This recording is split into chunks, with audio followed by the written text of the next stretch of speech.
3절을 봅니다. 하나님이 종 모세의 노래 어린 양의 노래를 불러 가로되 주 하나님 곧 전능하신 이시여 하시는 일이 크고 기이하시도다. 만국의 왕이시여 주의 길이 의롭고 참되시도다. 하나님이 종 모세의 노래 어린 양의 노래 이렇게 얘기를 합니다. 그들이 검은고를 가지고 연주한 노래는 하나님의 종 모세의 노래입니다. 우선 모세의 노래가 어떤 것을 가리키느냐가 중요합니다. 학자들마다 위대한 율법 수여자에 대한 마지막 노래인 신명기 32장이라고 말하기도 하고 또 출애굽기 후에 모세가 부른 출애굽기 15장의 노래로 또 보는 학자도 있습니다. 그 이유는 이스라엘 백성이 출애굽하여 성공하여 홍해를 건넌 직후에 부른 이 노래가 대환난을 거치고 승리하여 구원받은 무리와 흡사한졌기 때문입니다. 흡사한 점이 본문의 찬양 내용을 보면 모세의 노래를 그대로 부른 것이 아닙니다.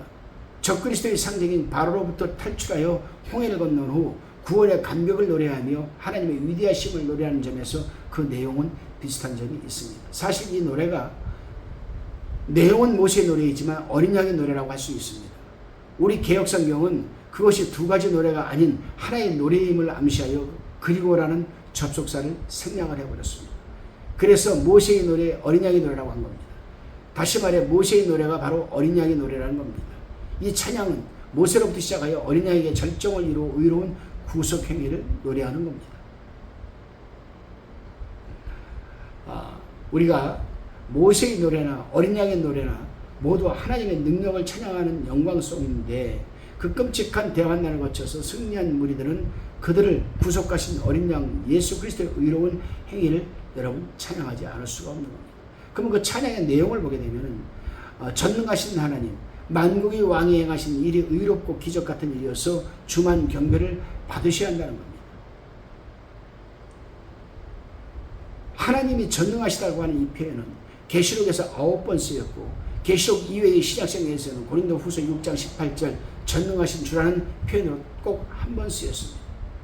하나님이 전능하다는 이 전제는 그들을 구원하시기에 능하신 분이었다는 고백이 내포되어 있습니다.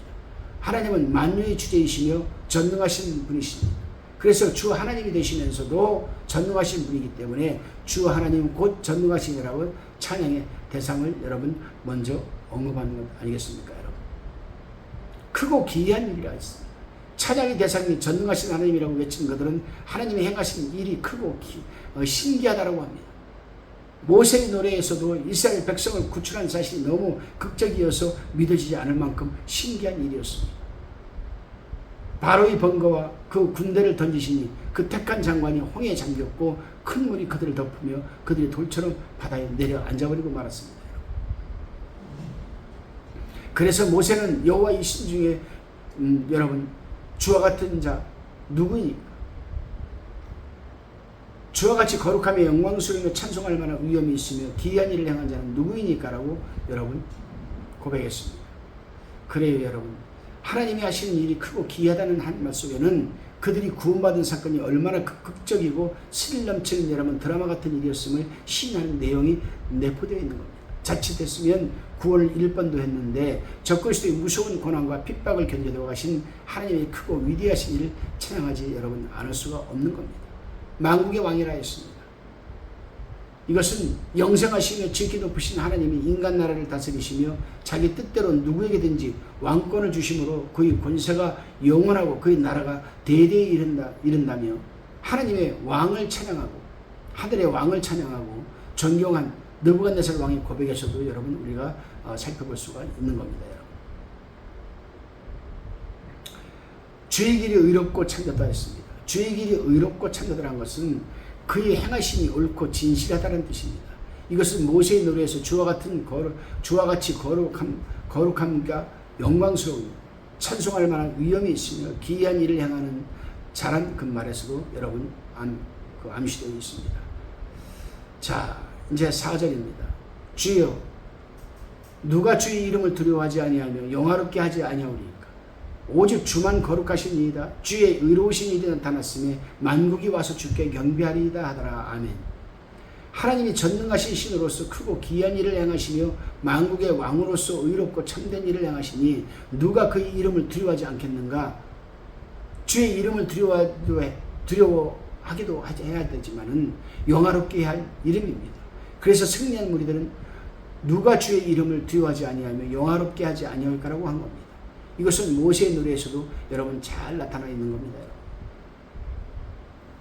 오직 주만 거룩하시니 모세 노래에서도 주와 같이 거룩하고 영광스러우며 찬송할 만한 위엄을 가진 자가 없더라고 했는데 여기서도 승리한 무리들은 거룩하신 하나님을 그대로 여러분 찬양하고 있는 겁니다. 자, 우리는 다시금 만국이 와서 주께 경배하리다라고 했습니다. 이렇게 하나님이 기적 같은 일을 행하셨으니 그의 이름을 두려워하지 않을 자가 있겠으며 그의 이름에 영광을 돌리지 않을 자가 있겠는가?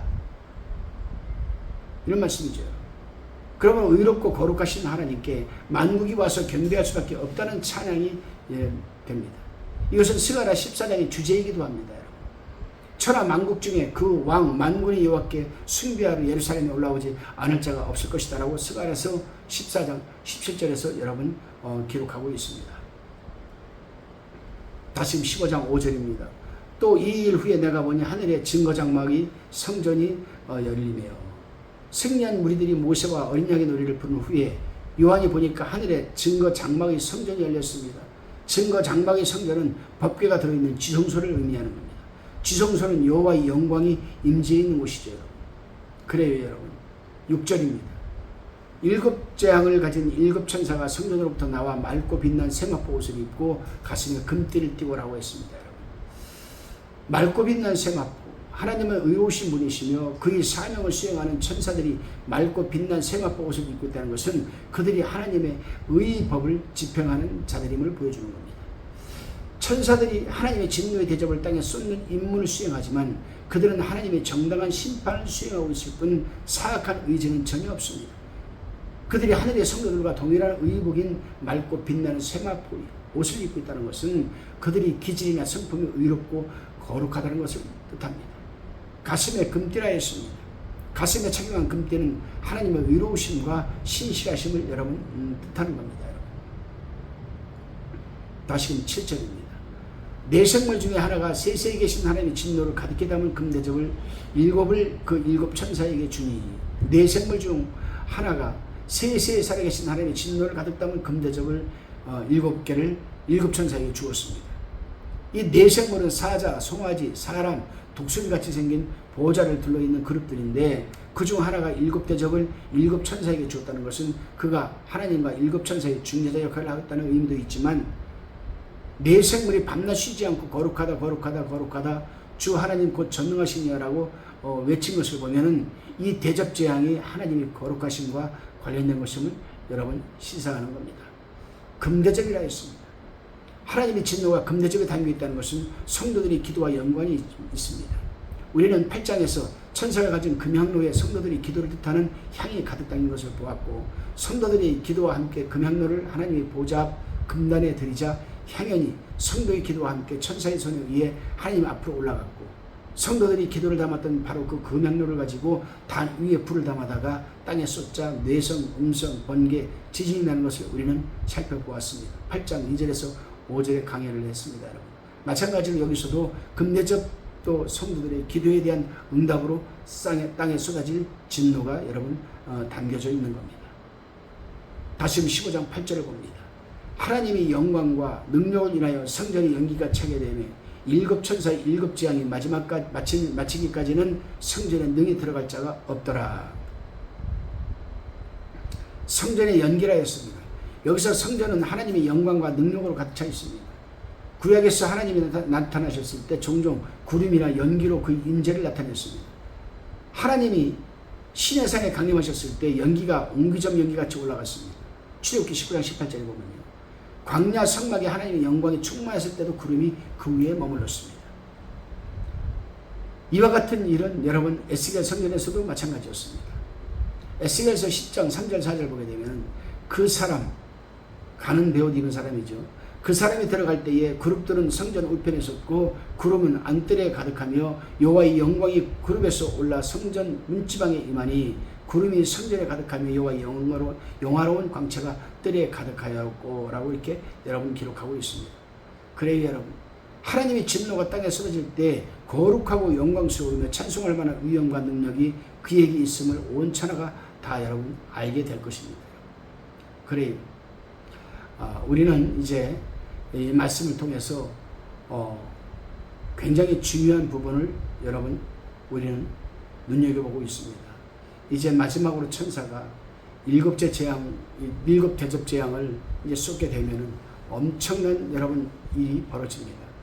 우리는 열천에 비유해서 신랑을 기다리며 졸던 미련한 처녀들이 신랑이 오자 기름이 떨어져 기름을 살아가는 동안 항상 기름을 가득 채우고 예배했던 슬기로운 이 다섯 처녀들은 혼인잔치에 들어가고 문이 닫혔습니다. 기름을 사서 뒤늦게 돌아온 처녀들이 주여 주여 우리에게 열어주사 하였으나 신랑 되신 주님은 진실로 너에게 이르노니 내가 너희를 알지 못하노라고 하시며 제자들에게 교훈하신 말씀이 그런즉 깨어있으라 너희는 그날과 그 시를 알지 못하니라고 했던 부분을 우리는 잘 염두에 두어야 됩니다. 여러분, 기회의 문이 닫히고 나면 언제나 후회와 탄식이 있기 마련입니다. 그러면 우리도 열심히 기도하며 깨어서 주님의 날을 준비해야만 되겠습니다.